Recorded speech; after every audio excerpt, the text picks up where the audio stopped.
شرباطات من جدة وغيرها من الدمام والطائف وكل مكان.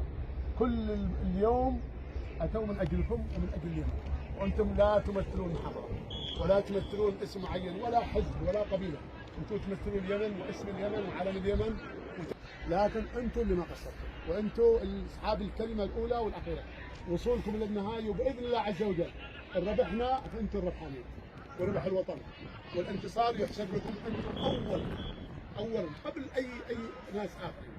أنا أشكر رئيس البعثة الأخ بشير، وأشكر كل قيادة البعثة، وأشكر الكابتن محمد، وأشكر اللاعبين جميعا، أشكركم فردا اسما.